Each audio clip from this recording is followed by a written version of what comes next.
Oh, that was close. Nice. And we're live. I sneezed right before we got live, I think. Yeah, I saw you sneeze. Oh, God. I was like, wow, that was pretty close. Oh. But,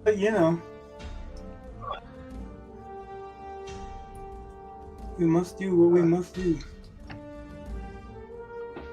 Sneezes are good for you. Actually, they kickstart your heart. Did you know that? Okay. I think I've read something about that. I was told by a heart doctor that sneezes are good for you to kickstart your heart. Like, yeah, okay.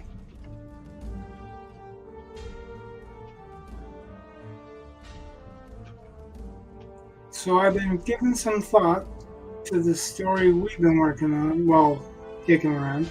Okay. After talking about the whole working from the ending exercise. Yeah. Yeah, so I think...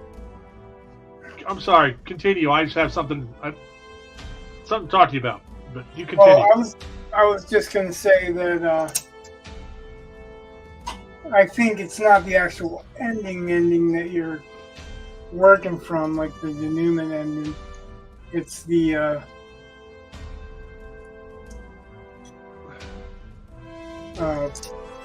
major twist, the pulling the victory from defeat. Anyway.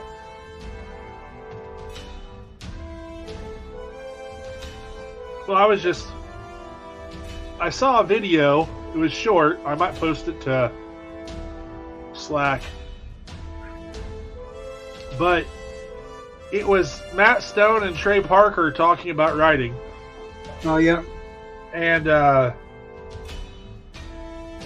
I got excited over it because it actually explains something that's really complicated in a really concise way that I actually can use for class.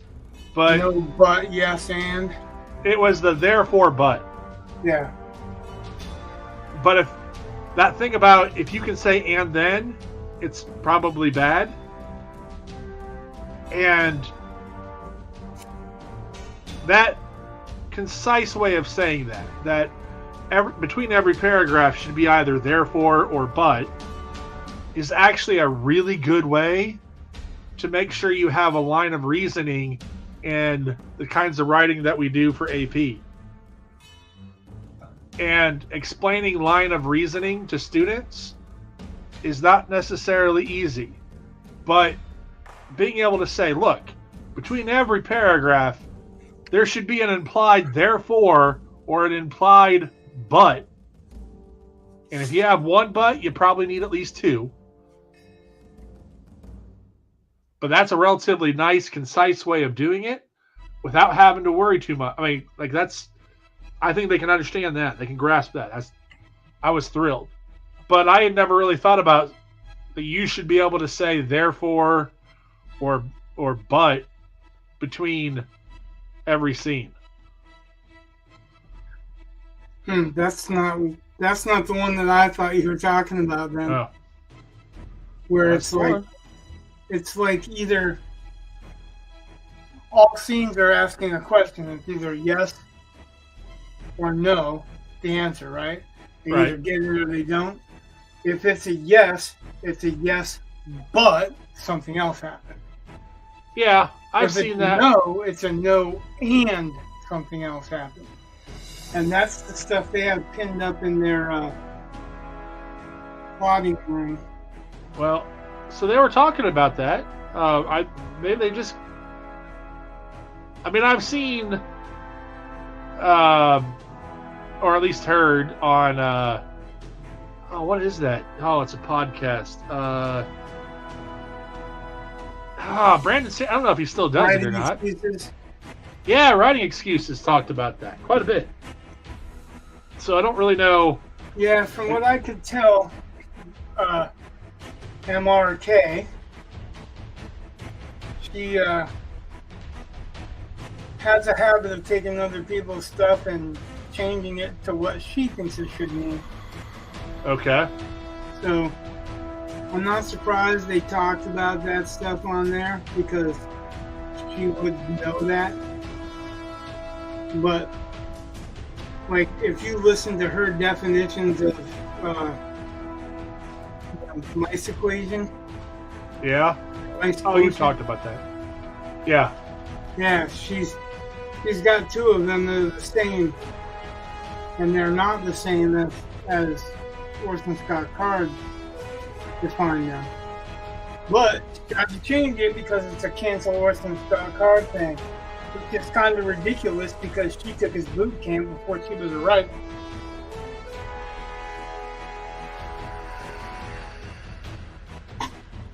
Amazing how, trying to gain popularity will change a person. How am I not finding this? Like, it's got to be in my... It's got to be in my history. That's annoying.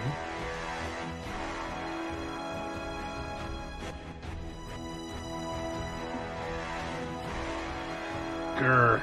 That's going to bother me. Told one of my colleagues I would send her the video.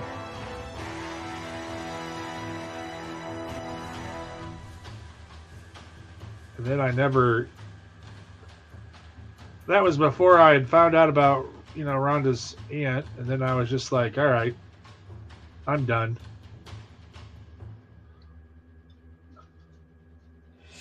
Which is really not a good way to be, but... Huh. I wonder...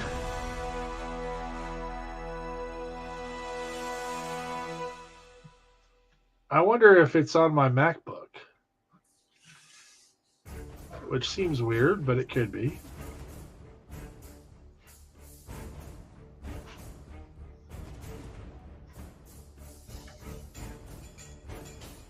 Unless it's... No, it can't be that.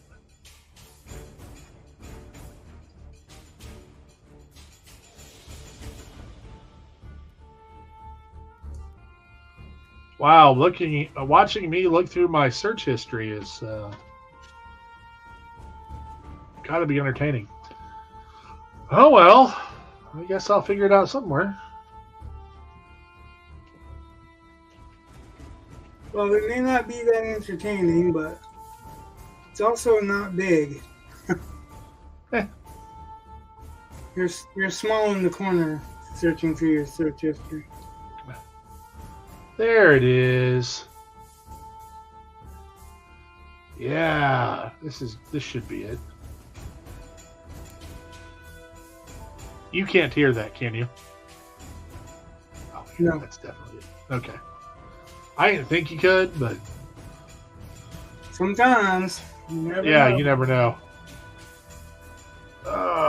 First I'll put it on Slack, because why not?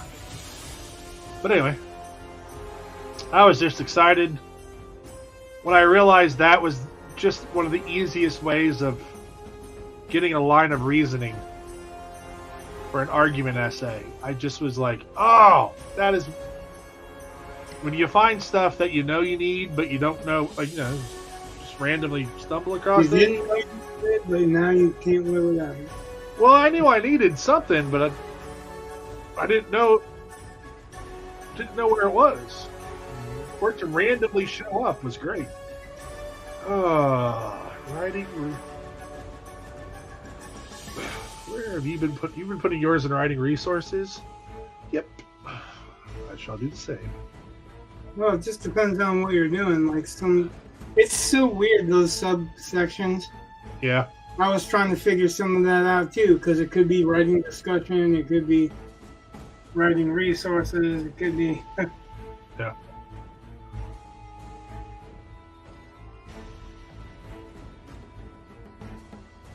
Oh.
So recently, I started making like these 250 word essays based on, well, whatever I want to, really.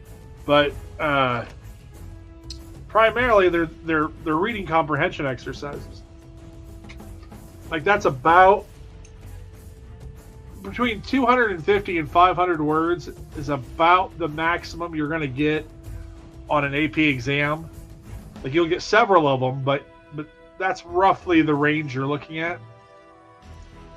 So I started making these 250 word essays with reading comprehension questions, and I found the hardest thing to do is decide what to make the essay about, because it can be about anything. It really doesn't matter. I just need them practicing reading comprehension stuff. So I asked my students, I gave them each a post-it note. I said, put your name on this, put down a topic you find interesting, and stick it to your homework and let me have it. So they did, and so I've been doing these essays based off of their suggestions, and it's kind of weird because, like, this morning there was one about the evolution of performance vehicles. That's what the kid was interested in. All right. So, quick bit of research, write the essay. Because again, it doesn't really matter if it's accurate on the essay, really. It just matters if my questions line up with what's in the text. So it doesn't super matter. But watching kids just, hey, I think this one's my suggestion. And they get all excited because, like, I took their suggestion seriously. I'm like, hey, I don't care. I mean, I just need something to write about. So, boom. But, yeah, it just kind of, they talk about how finding student interest is key for classroom management, which is cool until you're dealing with teenagers who don't like or care about anything. Like, that's part of our genetic makeup, is that between, like, the ages of, like, 12 and, like, 30, nothing is cool. At least nothing that an adult is going to do. So it's definitely not something you're going to do in school. Like, all the stuff you're interested in during that time period is generally stuff that, we shouldn't be talking about in school. And there's nothing wrong with that. It's just, that's the nature of the beast. So whenever they talk about, find what your kids are interested in, I'm like, drugs and sex? I can tell you exactly what they're interested in. That doesn't mean that's what we should be talking about. But these essays... Unless you can find a way to do it without actually being perverse about it or something. Oh, it doesn't matter. You start touching on those subjects and you start getting parent phone calls. Oh, I'm sure. That's not the same as them not being interested in something I know, but to talk about, but it's just, and the other angle on that is that I'm pretty sure if you broach the subject of sex or drugs, there's going to be discussion that you're not aiming for, but yep, they will get them involved. And once you start corralling them, that's one thing. I'm just saying there probably is literary angles to that. Well, there are some, because like one of the essays that I got put into the 10th grade curriculum, which kind of makes me sad because I got it in the curriculum and then I stopped teaching 10th grade. I was like, oh, I could have saved that for a better class, but whatever. But it's a Stephen King essay. It's called Great Hookers I Have Known. And it's about opening lines. It's a great essay on opening, like, out of all the things to write about, opening lines could be incredibly boring, but great hookers I have known.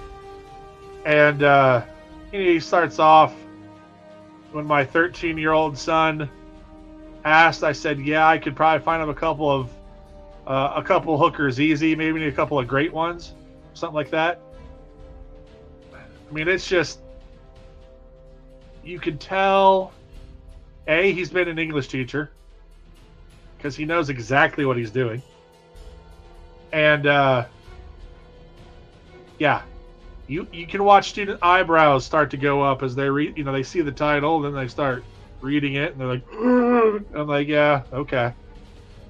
Which is funny because we read Slaughterhouse 5, and it's got the F-bomb drop a few times in it. And I'm like, well, buckle up, kiddos. Here are some words you've probably heard in the hallway. That's the part that always gets me when parents get upset. I'm like, you realize they walk through these halls, right? Like, I'm not teaching them any new words. And they're not seeing me use the word either.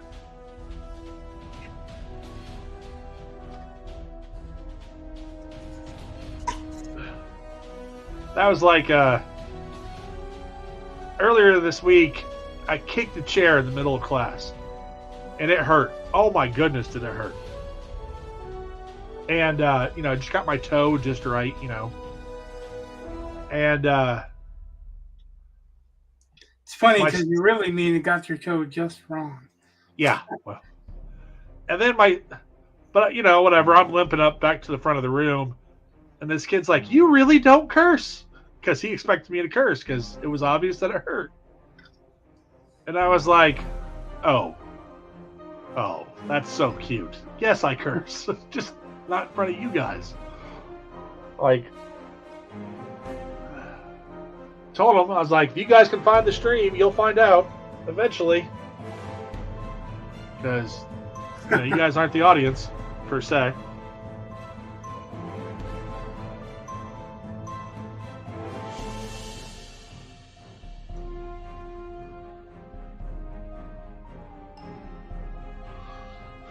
It could be. Well, it could be, but and I wouldn't curse if they were. This is definitely not a kids program, though. So. Right. If it were a kids program, I would watch my language a lot more. Well, it's it definitely covers the subject of writing pretty well. Yeah.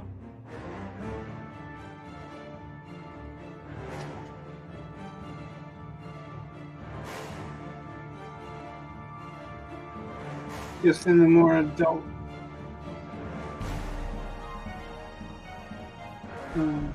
vernacular.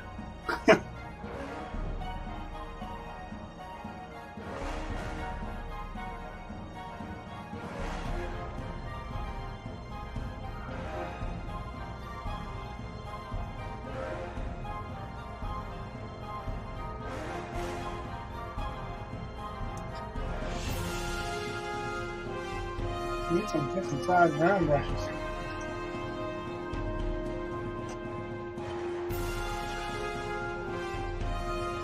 Either got really small ones or really big ones.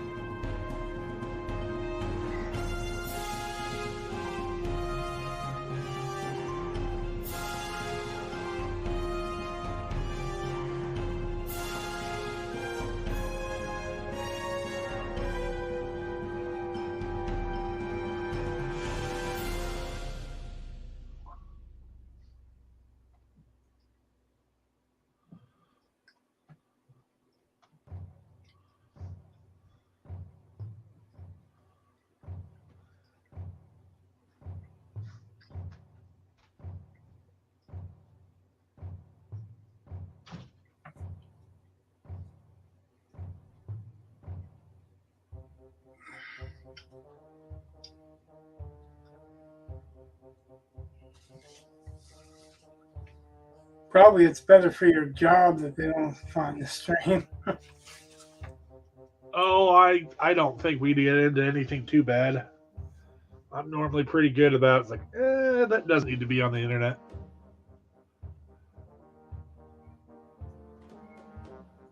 Well, it depends on who we have on and what the subject is,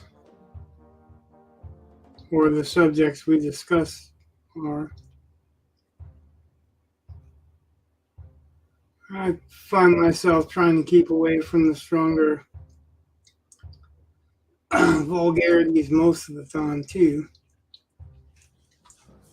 Doesn't mean it works all the time, but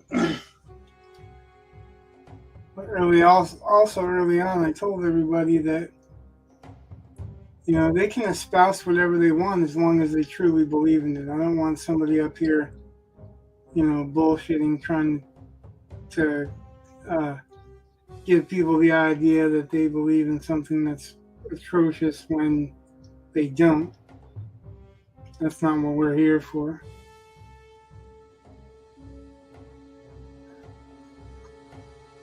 If you believe in it, I don't care whether you're politically or diametrically opposed to anything we say.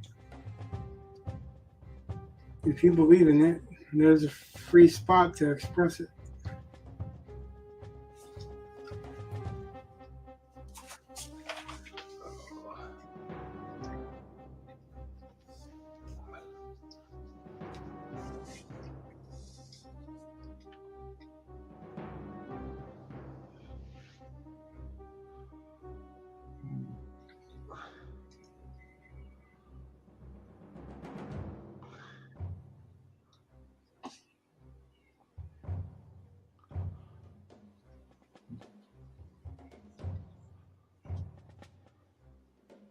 Well, the one saving grace for this is not opens, by the way.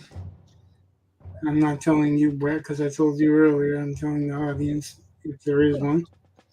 These are not golden opens. They are golden, but they are not opens. So they are faster drying acrylics. Okay. And that's what I was going to say. The benefit to these is I paint over a line. I can paint over that in a second. Just have to let it dry.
You ever done Orson Scott Card's, was it 1,000 ideas in 15 minutes or something like that?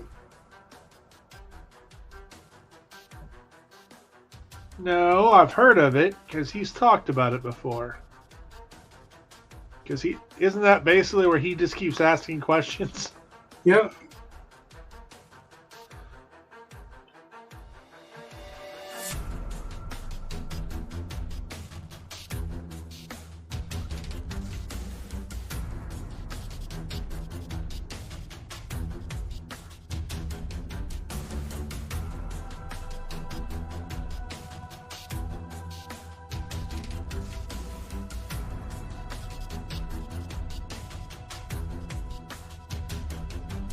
Keeps asking questions based on the story idea.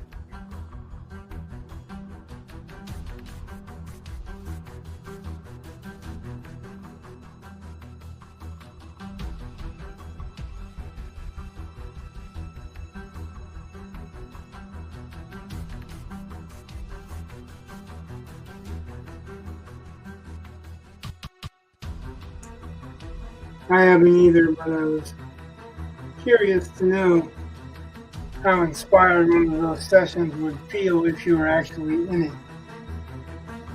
I suppose it depends on how big of a fan you are of Orson Scott Card. Well, I don't think that has anything to do with it at all. Because Okay. I think when you're talking about something that you're passionate about and excited about, right? You get inspired and you inspire others, even if it's just a little bit, until you start droning, you know?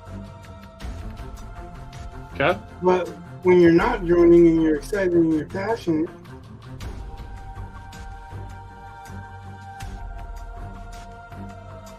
I don't think that the idea has to be anything to do with Orson Scott Card. I think the idea is that you're in a room full of people that are throwing ideas out there. So you get a really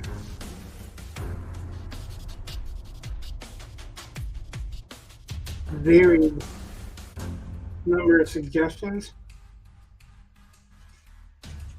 And when you get a varied number of suggestions, you get a varied number of ideas from those suggestions, right?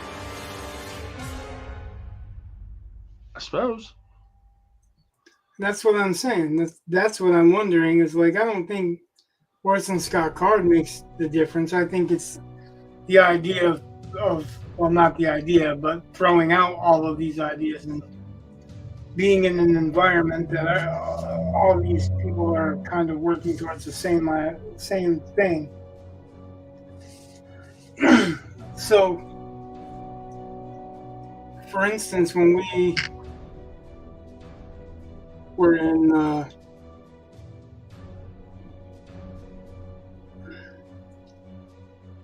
when we do fragments and feedback on openings, right? Yeah. It didn't matter that it was Orson Scott Cards. It mattered that all of us were coming together with kind of the same goal, right? Okay. And if I put, and you know exactly what I'm talking about. If I put 13 lines down, everybody, like most everybody, will comment on those 13 lines, but they're also commenting on where they think those 13 lines are going to go. Which I think is the flaw, Yeah. because the flaw is that everybody's not thinking the same. So they're not, they're reading whatever they want to into it instead of reading it to see if it makes them interested in reading more. But because everybody's got an idea from that first 13 lines, and a lot of them are different than what you thought, when they make suggestions, it often kind of kindles your imagination.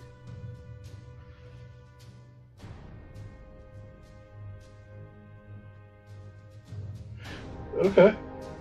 So I'm thinking if you're in a room full of people that are already, their imaginations are kindled,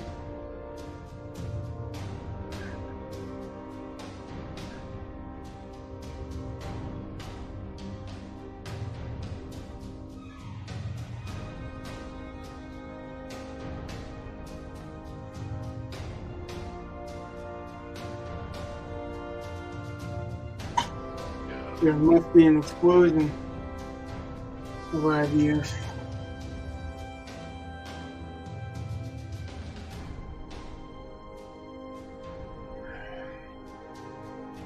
Just interesting. I'd like to be there, even if it's just as a fly on the wall or watching a recording of it, see how it plays out. Because it's not just him throwing out ideas, right? Right.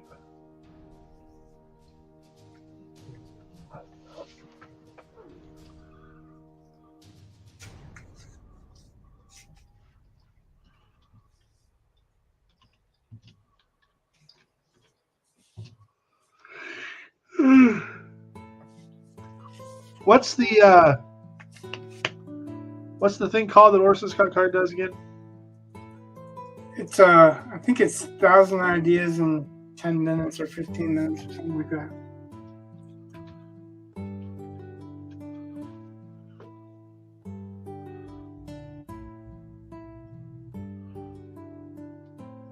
I think it used to be part of the boot camp.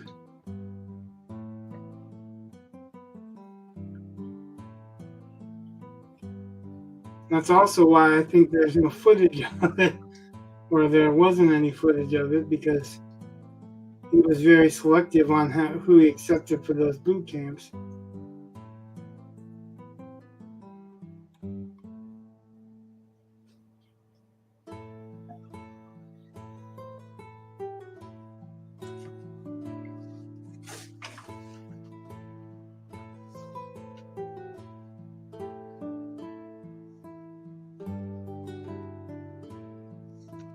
Well, I just thought I would try to see if I could find anything like on YouTube about it. Good luck. You know, I mean, Brandon Sanderson's got stuff up there, but Brandon Sanderson has a whole bunch of stuff up there, but yeah, I don't think he does that. No, I don't think so. I really loved his courses too. I watched 3 years in a row of them, and he changed a little bit year by year. In the third year, I really got a lot out of a couple of things. Changed my thinking on some things. So I will never not recommend that. Yeah, I'd say those are some pretty good. You'd have to go and watch them on YouTube, because in reality they're BYU classes. Right.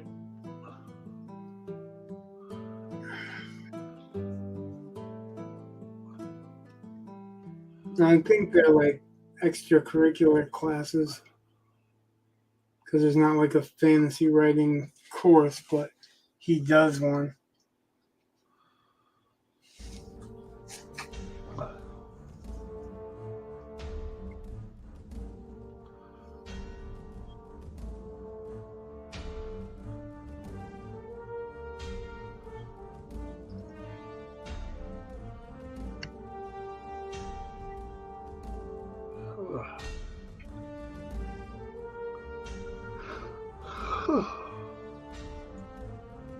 Wow, you're not making this easy.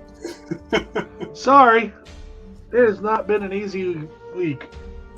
Yeah, it hasn't been for me either. Sorry. That's what I was saying. Like, I was already, my eyes were burning at the beginning of this. And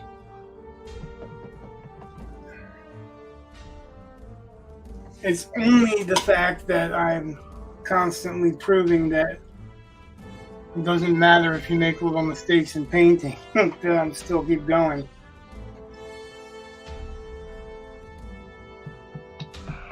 I haven't even mixed any purple. I'm hoping that this mixture will get a decent purple. Yeah. Because so like I said, the non-opens, I'm very limited in the colors that I have for it. And normally when I'm mixing purples, it's this type of blue, but it's quinacridone magenta instead of red. But this is one of the reds I use, so like I might be able to get a decent purple out of it. We'll see. That was my next step. I was hoping to just lay out the black pretty quick. And it looks like it's pretty quick, but like I said,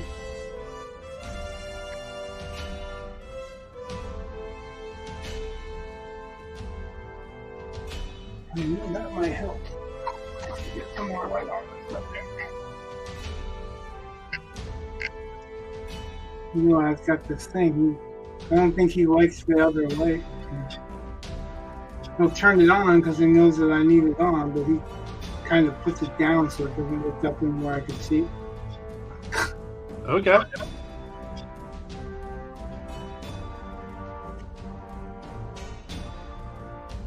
Well, it significantly changes the fact that now I can see all the stuff I'm painting instead of really guessing at some stuff.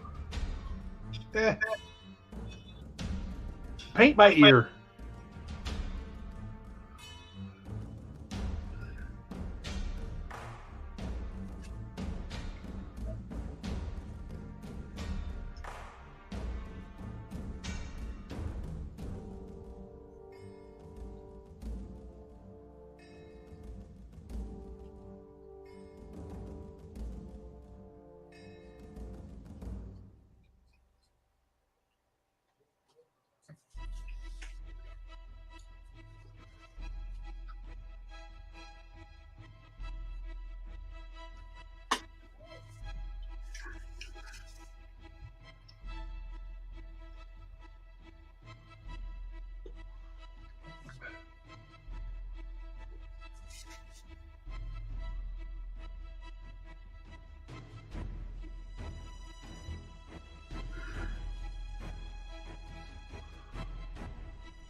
The black brush touching down with black paint onto black paint.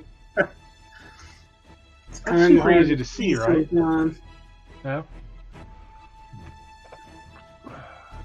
Where you've already done, where you're starting, and where the edge is. Try to get the edges out of the way as much as I can at first.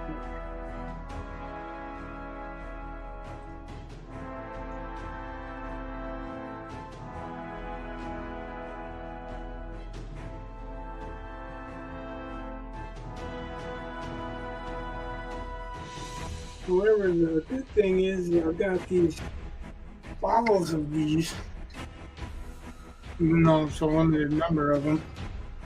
But I haven't used them at all, really, so... Yeah. I've got these big puddles on the plate compared to what I normally do, which is really weird because these are more opaque and they're more solid and they dry faster, right? Okay. But they make a bigger puddle than the other that stays watery and manipulable.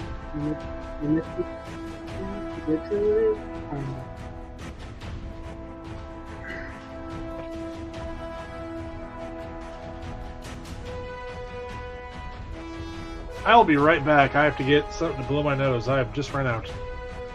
So, right back. I promise. Yeah.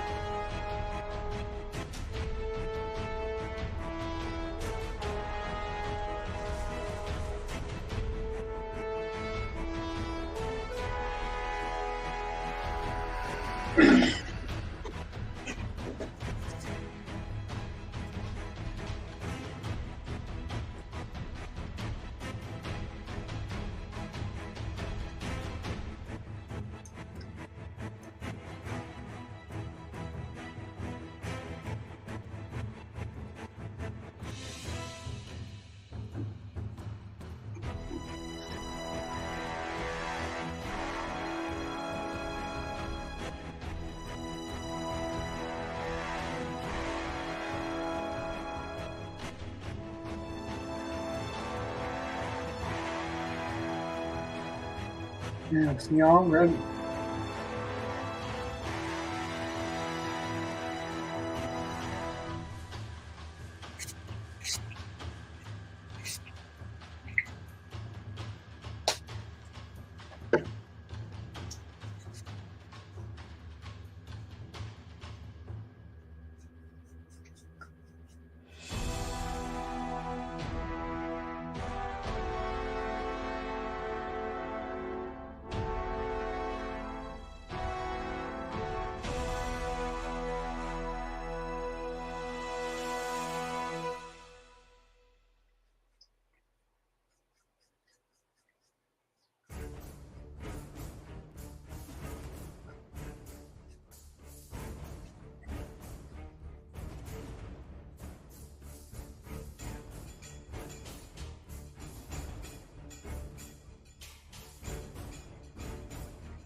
And I'm back. Welcome A back. little bit longer than I expected to be, but...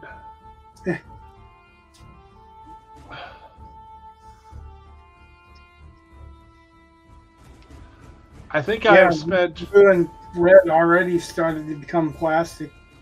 Oh. Now it's about 40 minutes that I've left them to their... Yeah, I guess. Wow, that was fast. That was a fast 40 minutes. But, yeah, I stopped to use the bathroom. Like, it was like, oh, hey, since you're up. No, but I think I've bought more toilet paper to be used as face tissue, blow my nose, than I have on anything else. Ugh. During the lovely and wonderful toilet paper hoarding of the COVID panic, we bought a bidet, which I highly recommend. I wasn't sure about it, but I was tired of being worried about toilet paper, and I thought, well, this will stretch out our toilet paper by a lot, and it certainly does. And 100% love it. Changed my life. My wife thought I was crazy. Now she loves it.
This one has to do some more shopping for colors.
So the boys had a quiz bowl meet tonight, which they won, which was cool. But one of the coaches on the opposing team is actually a friend of mine. She's a better friend of my wife's, but she's still a friend of mine. And her husband is a friend of mine, and hadn't seen her in a while. So I was talking, and I was like, "Can you talk to Rhonda? Because she could use a friend." She's like, "Yeah, I've talked to her." It's like, "That's good. That's good." But yeah, there's. Hold on a second. Yeah. Okay. Yeah. So there were some things about my wife's aunt that I will forever be curious about, just because out of all the people that I know roughly her age, she was like one of the healthiest people I know. Now, she smoked for several years, but she had quit. But, you know, there were certain things that she had been convinced to partake in, and golly, those things are now, we're discovering, seem to be leading toward heart trouble. And that was the random thing that got her, was heart trouble. So I suppose it could be confirmation bias on my part, but I always will wonder about it. And I couldn't say that to Rhonda, because, you know, maybe eventually I can tell her, but she doesn't want to hear that right now. So, right. But not being able to talk about it was just tearing me up. It's like, oh, I just have to tell somebody. So I told my wife's friend. Well, now I've told you. My so was more of a. So you think that whatever she did caused it? I don't know. I just know that.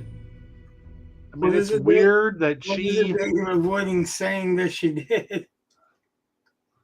Oh, it's because I don't want you to get in trouble on your channel, and I still think they would. Oh no, I don't think so. Because as long as you frame that as an opinion, you know what I mean. Oh, it's 100% opinion.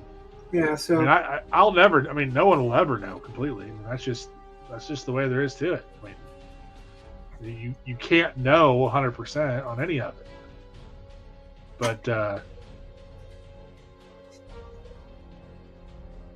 I just know that, yeah, I know she was vaccinated, and it's just one of those things. I will forever question. That's just like a friend of mine who was vaccinated, who younger than me, and he had a stroke. And I'm like, their studies are starting to show that can be a side effect. But he was going to get the booster still. And I was just like, really? You had a stroke? Now, to be fair, because again, really hard to figure out conclusively anything, he was going to a chiropractor, and going to a chiropractor can also cause stroke.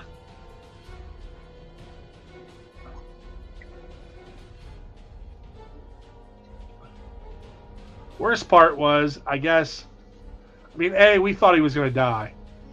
And then when he didn't die, we kind of figured he was going to be, basically little more than a vegetable. But no, he recovered, which is cool. But apparently, so he's having this stroke, and he's not unconscious. He's fully conscious. He knows what's happening. He knows what people are doing to him, but he doesn't know why. And he can't talk, and they're trying to do CPR on him, and he's like, I don't need CPR, but he can't, he's just trapped. And I'm like, yeah, that would be the part that bothers me the most. The idea that you're just stuck and you can't do anything, and you just have to take it, and you can feel it all. It's like, oh, that's terrifying. Ah.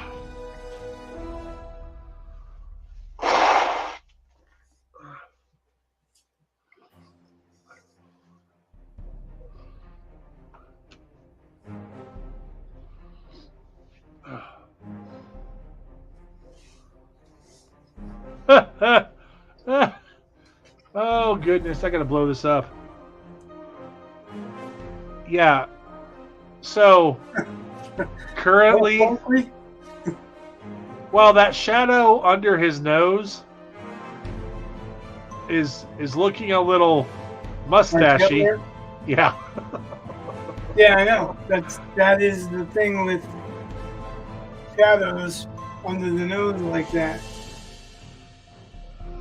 There's not really much of a choice in the matter. Oh. Except to thin it out a little bit, and that's the thing that makes it hard with these fast-drying acrylics, is that you can't just, make up for it. I can make up for it when I go back through with a lighter color, but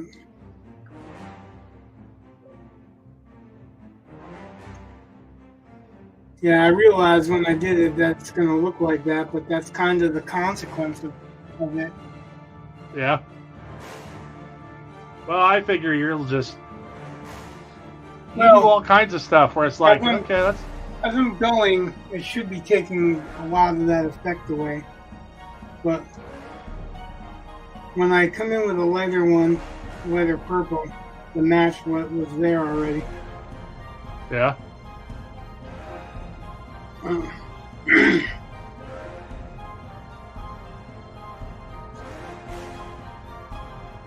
That should make it look less like a mustache.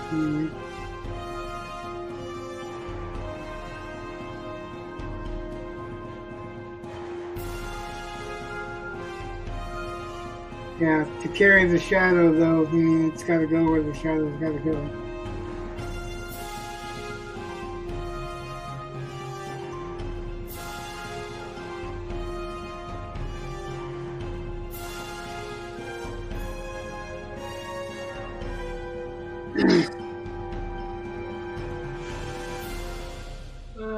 Goodness.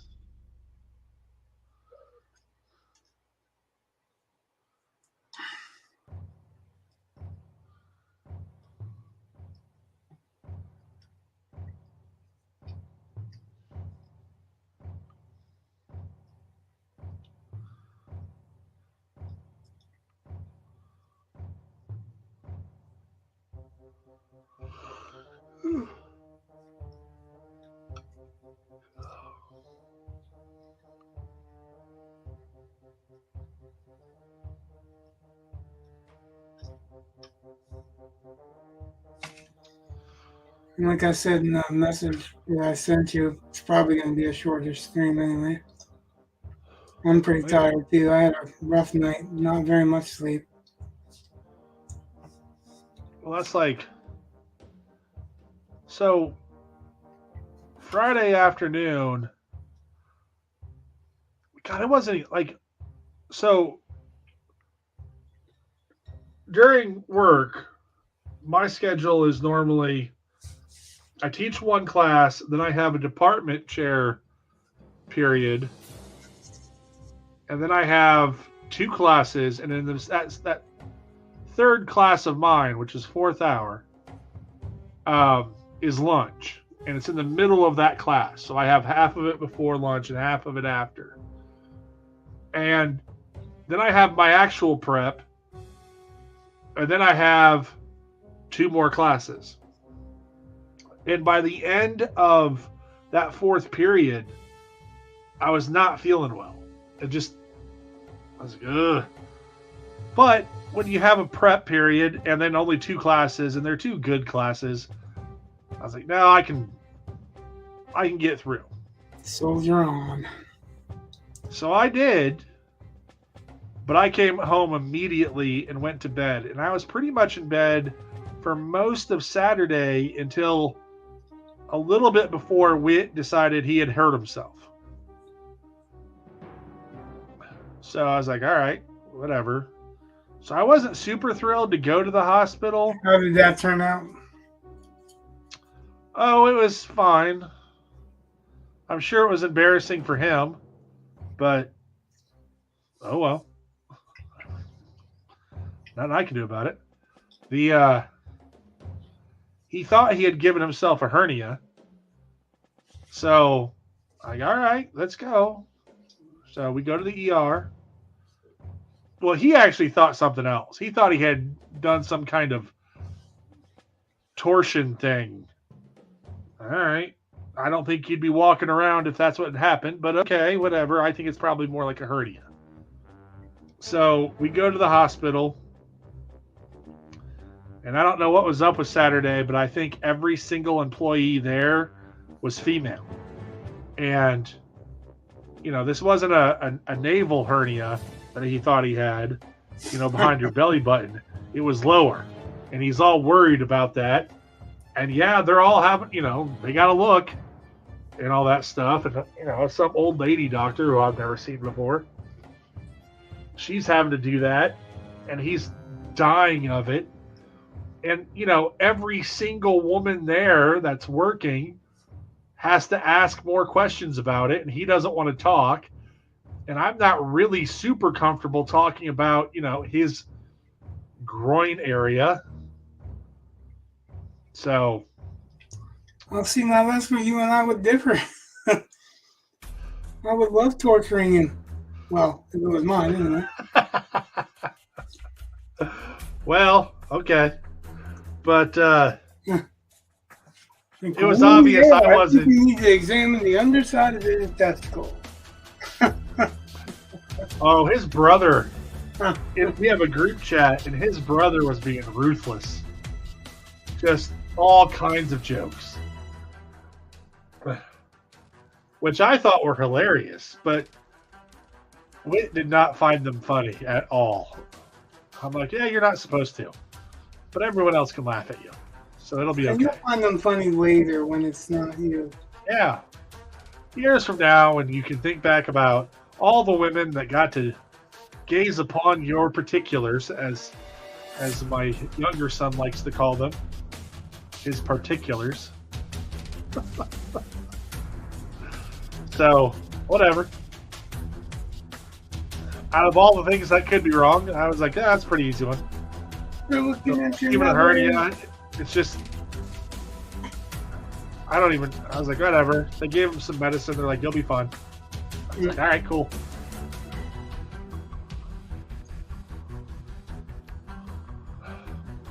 Because at that time, I didn't really want it.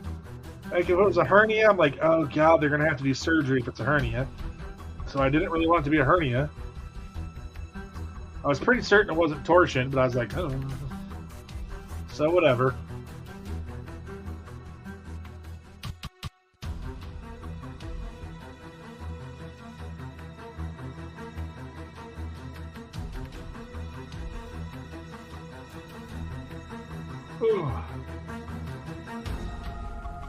Yeah, I would be messing with him if it was mine.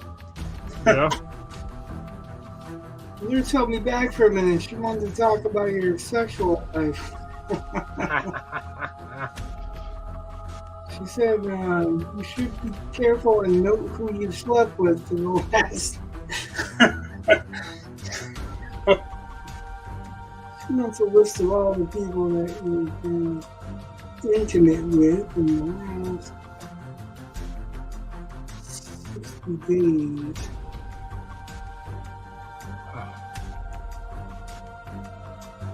The worst part about Saturday really ended up being, so they put an IV in his hand, which is fine, and I wasn't really paying attention, and his gown covered, where they tie it off before they stick you? Well, they never untied it. And I wasn't paying attention, and he wasn't paying attention, and his gown covered it. And it was like, I don't know, an hour at least that we were there when I saw it. I'm like, whoa, has that been on the entire time? He's like, yeah. I'm like, oh, that's not right. So, and then he was like, well, the nurse put it on. And I'm like, yeah, but I still don't think that's right. So then I went up and I went and got a nurse, and he was like, what are you doing?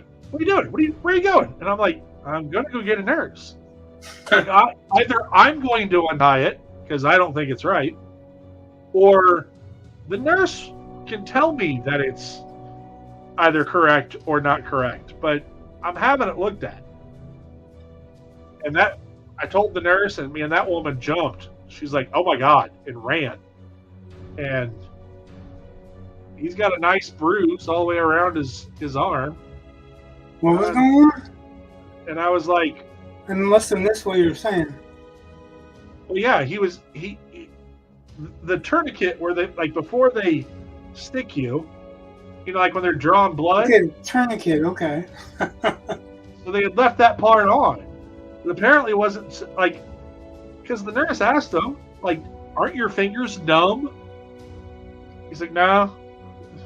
So I was like, all right, whatever. But yeah, it scared the nurse.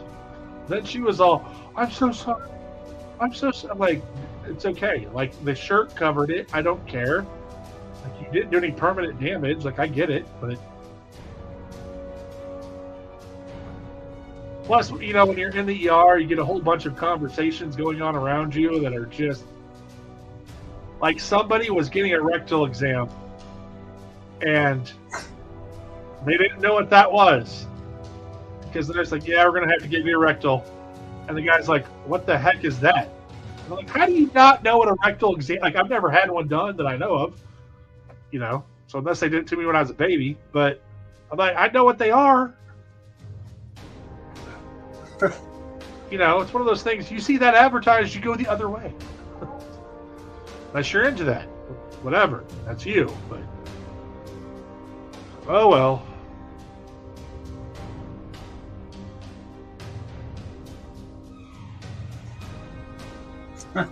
Wrecked them. I destroyed them. Yeah.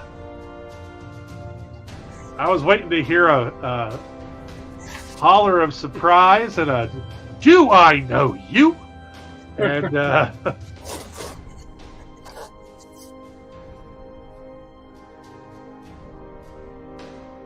that's one of those lines. It's from Father of the Bride 2. And Steve Martin says it because he takes these muscle relaxers because he's so nervous because his wife is pregnant and giving birth and his daughter's giving birth. So his friend gives him a couple pills to help him relax, and it helps him relax, and he ends up sitting in a wheelchair that's supposed to be for some other patient and gets wheeled in for some kind of rectal exam. So then you see him skidding out the door, pulling his pants up, and "Do I know you?" And it's one of those things that my wife and I say all the time to each other.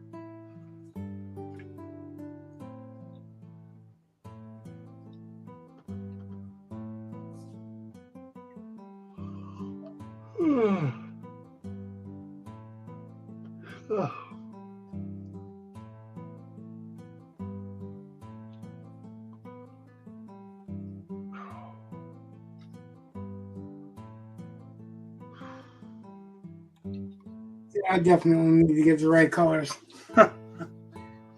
This is okay for a base, just to let you know where the shadows and stuff are, but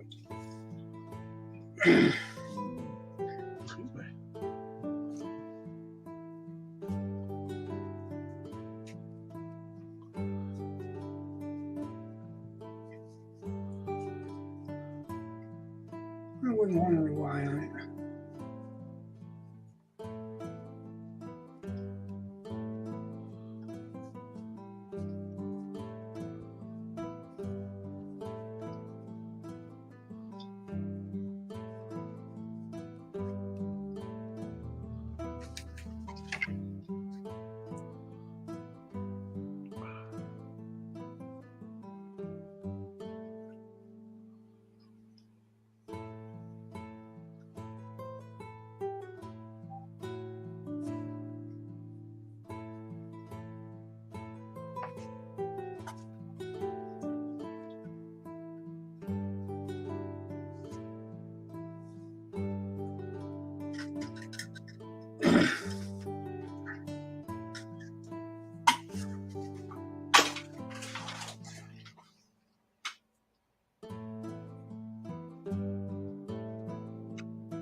With these regular acrylics, every time you stop using them, you gotta hit them with the water, because they literally will become plastic if you don't.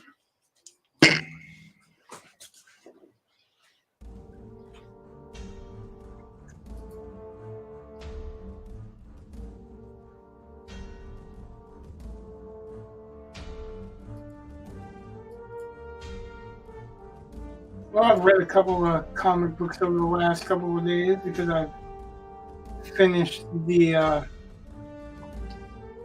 short story. Yeah. Yeah.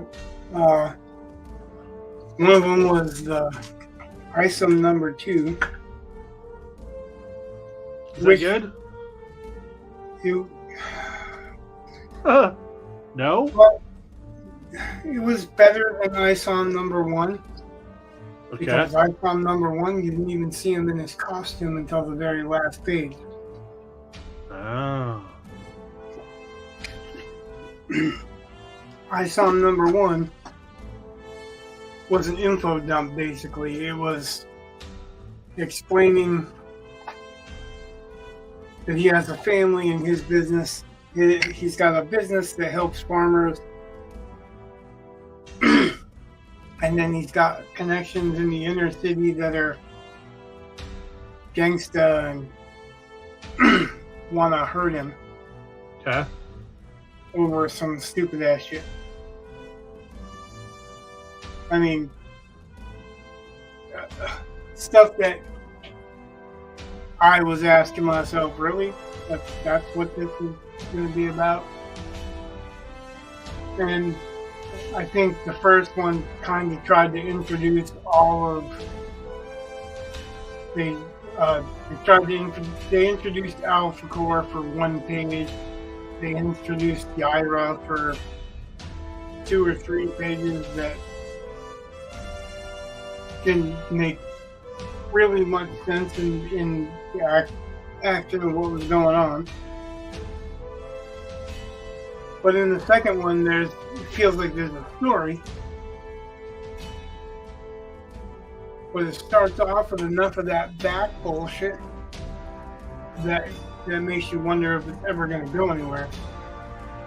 Yeah. You get a little bit into it, and you do get a little bit into a story. It doesn't answer any real questions, like about what the story is about, but it does kind of separate the... I don't know. Like there's also I'm finding in these newer comics these self-published comics, for lack of a definitive term. I'm finding that the people that think they're really good writers are not really good writers. They're in the prose, basically doing As You Know Bob's all the way through it, you know? Or describing stuff that they couldn't possibly have seen, couldn't possibly have known, you know? Right. So that kind of threw me off a little. Like,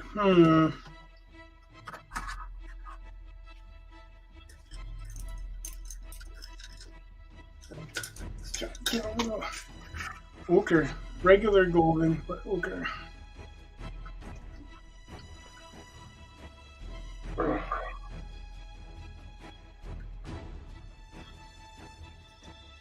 So it should be the same thing I used on the belt buckle, but a little bit more potent because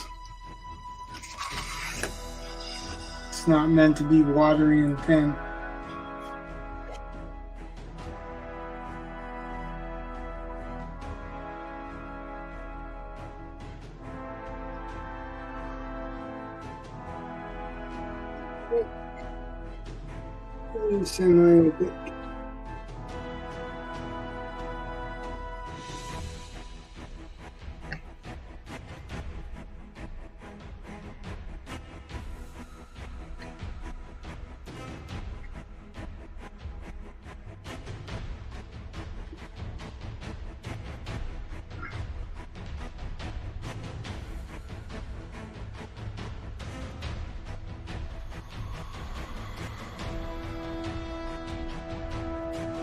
So I was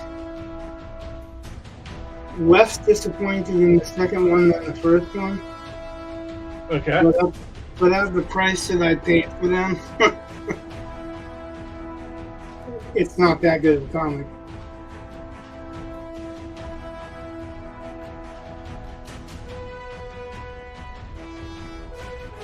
I mean, I read one that was recommended by John Mayland. Highly recommended. Oh, this is a great comic book. It isn't. Seriously, like, it's mostly battle and the way it's laid out, it's mostly battle and then there's it's a husband and wife story of how the wife loses the husband and can't go back and look for him but yet the husband doesn't really die. Yet, even though she can't go back and look for him, he doesn't go look for her either. But it's set in an alternative Russia. It's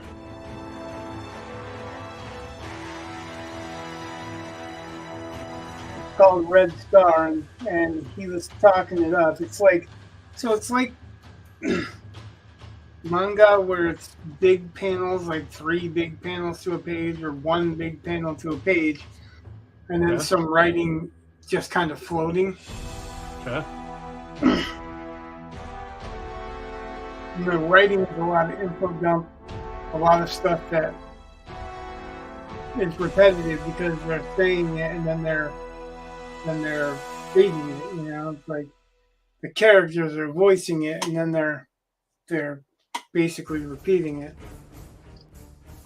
or they're telling you and defining what something is that doesn't matter until you get into the story. Okay. But by the time I got to the end, I was like, really? This is it? So it's basically Romeo and Juliet that neither one of them die. They just end up separated, thinking they're dead. And it's led to, when it starts, you're thinking the point of the story is this woman's search for her husband. And there's a lot of it. There's a lot of action, blowing up stuff, and sword fights with also involving flying tank type things. And okay. Instead of it being a blast from a giant tank, it's a maze that trained to do a huge blast from their bodies or whatever. And as it progresses, the more I read, I'm like, I'm not seeing anything impressive. Not anything impressive. There's a couple of drawings that are really scale drawings that show you the size of these, flying machines. Yeah. Sky furnaces or whatever they're called. But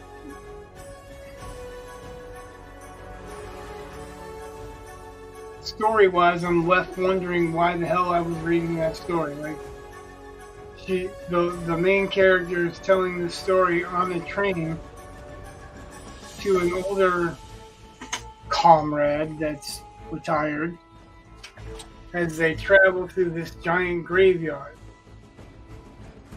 And at the end, like, her story really never ends except for that when she's visiting the graveyard after she tells her non-end story to the person on the train, she finds out she's going to war with her husband's brother, and they might be joining him soon, even though he's not dead, because there's a little section of the story that shows these two entities which aren't really defined as what they are. The future of this place and the past of this place is in allegorical form, I guess. It's a Darth Vader and a Princess Leia walker. Okay. It's like a chick with a sword, and she's the good guy, and the bad guy's like a not quite Darth Vader, but it's all robotics, and his soul is twisted and whatever, and they're claiming something about the past and the future of this place, and it doesn't really make a whole lot of sense, but they do battle over her husband's soul, and nobody gets it, and they just kind of leave it at that and switch back to her, and then they switch back to her in the graveyard, and her husband's brothers see this paper, they're going to war, and then it says it's something about like it's going to continue in the next page, the next couple of panels, one of so thick info dump that you're like, really?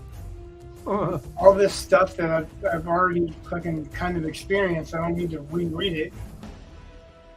And it ends up ending with another little girl that was like that woman holding a flag and being defiant. So she's going to go through the same thing, which it's not really clear what's going on. They attack something, it blows up, a lot of people die. She's looking for her husband. She isn't allowed to get her husband. She's knocked the fuck out by her best friend. Oh.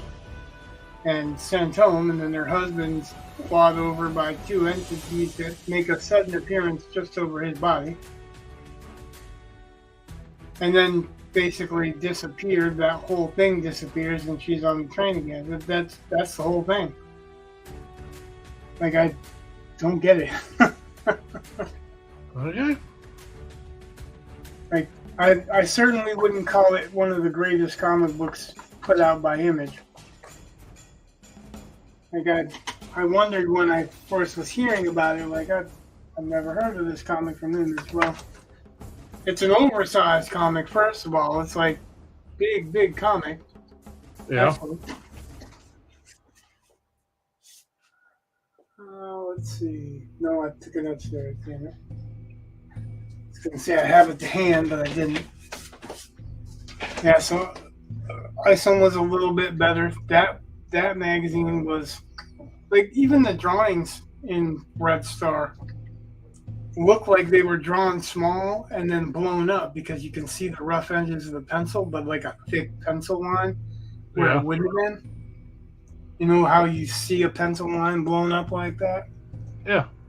And that's what it screamed, like blown up pencil line.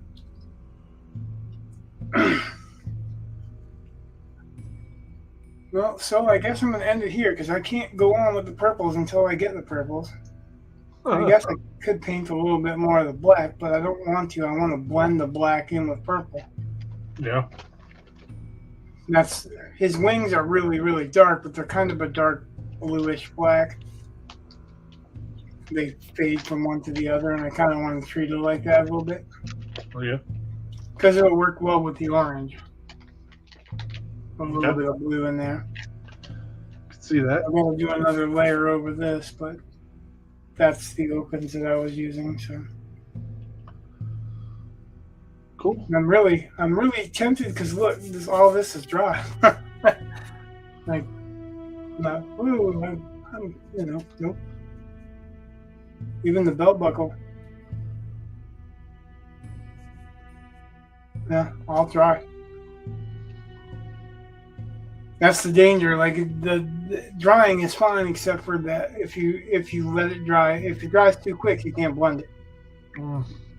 That's why this looks like lines instead of blending. But I can do a glaze after it, after I match up what I want for color. Right. I can do a glaze that blends it a little bit, and that's what I was thinking. Is like I'll see how it works with a little bit faster drying stuff, and then go over it with a glaze on the lighter stuff after. So we're gonna end the stream. We can talk for a few if you want after, but all right. Nothing going on except for just paint drying. Gotta love watching paint dry. So anyone that goes and watch, thanks. I know one person at least showed up. Last time 11 people showed up, but they stayed for like 2 minutes, something like that, and none of them together. So we'll see. Maybe some people stopped in, maybe they didn't. I know one did.